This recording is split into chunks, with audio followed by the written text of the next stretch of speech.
DACCA as a program, in short, we stand for Devolution and Climate Change Adaptation Program. And this program is specifically looking for how can the community be supported by the devolved units so that we come up with appropriate climate change intervention at the community level. So that's what we do, basically engaging with the community in 4 ward levels. We work at Masaba Ward, Makalda Kanyaranda Ward, Central Kamagambo, and South Kanyamkago. So those are the wards we started working with in the past 4 years. And we have worked closely with the Migori County government actually to come up even with the Climate Change Policy and the Climate Change Act.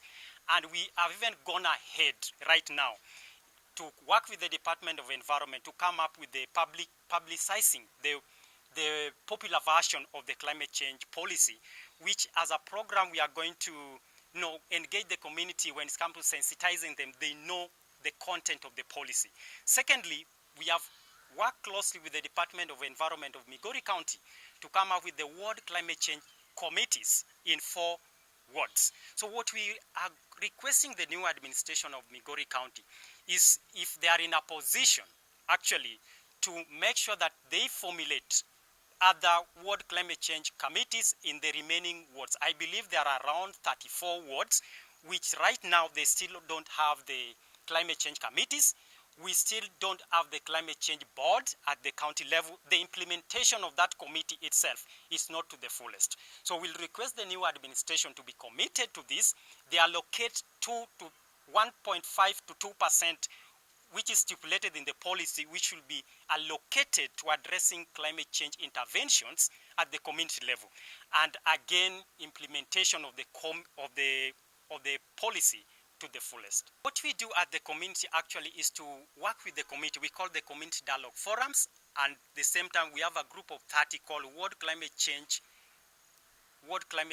representatives.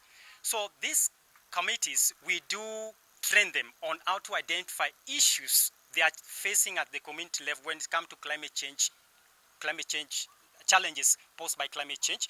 Then after the identification, we come up with what's called the CAPs. We call it CAPs. That is the Climate Change Action Plans at the ward level. It's just a document. This document highlights issues or challenges which the ward is facing when it comes to climate change, come up with the intervention, proposed intervention.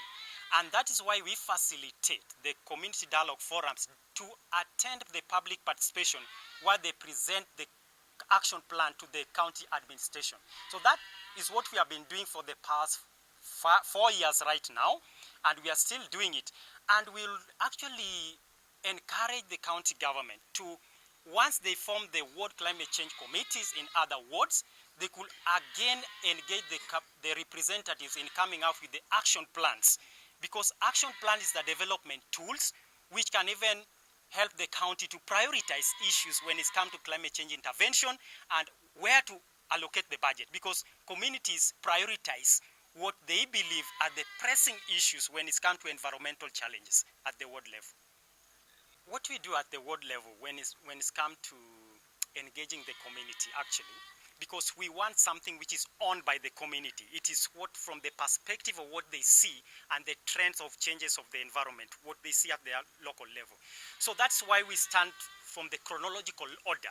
Like we bring the indigenous knowledge perspective in what we do by involving people who are more aged 70 and 80 in age, and we ask them how the environment was, where they were in their locality. They could tell us the kind of tree species which were there, the kind of birds which were there, the streams which were never drying when they were there, and any invasive species which they could witness in the community.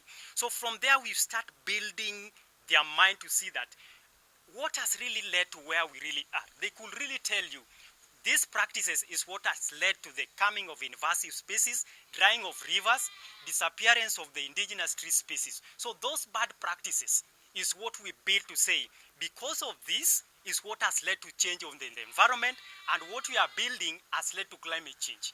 So it is what do they really know, not from what I know as a facilitator or as a program. Yeah.